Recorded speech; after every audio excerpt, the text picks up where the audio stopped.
मुसलमान के ज़ीशान करे इल्म नबवी तो इंसान के इंसान करे इल्म दीनी तो मुसलमान के ज़ीशान करे तुम कुरान सुन्नत जो सबको तन के सिखा तुम कुरान सुन्नत जो सबको तन के सिखा पंजी औलाद के तू इल्म पढ़ा पंजी औलाद के तू इल्म पढ़ा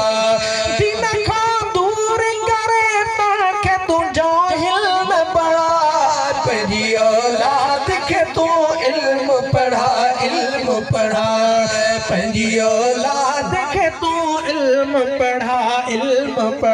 हक औलाद जपियो माओ मथाटे आहिन जमन सलाम सुठो रखने तालीम बिजन हक औलाद जपियो माओ मथाटे आहिन जमन सलाम सुठो रखने तालीम बिजन हक औलाद जपियो माओ मथाटे आहिन जमन सलाम सुठो रखने तालीम बिजन अथियन जो न जने तक शादी बिकरा अथियन जो न जने तक शादी बिकरा पंजी औलाद के तू इल्म पढ़ा पंजी औलाद के तू इल्म पढ़ा दिन खा दूर करे ताके तू जाहिल न बड़ा पंजी औलाद के तू इल्म पढ़ा पंजी औलाद के तू इल्म पढ़ा तालीम ॾियण फर्ज़ अपी माओ मथा ऐं करणु तरबियत लाज़िम वॾे भाव मथा दीनी तालीम ॾियण फर्ज़ अपी माओ मथा ऐं करणु तरबियत लाज़िम वॾे भाव मथा दीनी तालीम ॾियण फर्ज़ अपी माओ मथा ऐं करणु तरबियत लाज़िम वॾे भाव मथा अहिड़े अंदाज़ में औलाद सतूनी हुनबा अहिड़े अंदाज़ में औलाद सतूनी हुनबा पंजी औलाद के तू इल्म पढ़ा पंजी औलाद के तू इल्म पढ़ा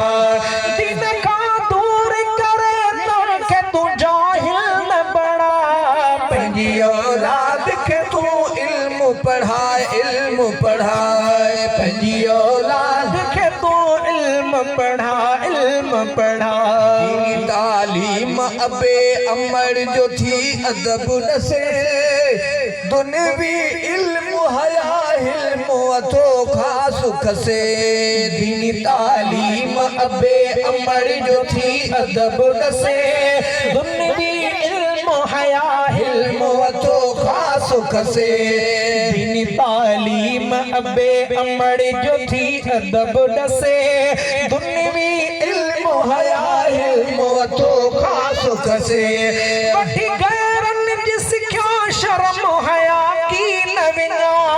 वठी गैरन जी सिखियो शर्म हया की न विना पंजी औलाद के तू इल्म पढ़ा पंजी औलाद के तू इल्म पढ़ा पंजी औलाद के तू इल्म पढ़ा एक औलाद क़यामत में सिफारिश भी कंदी बद औलाद हशर में भी सामो बकंदी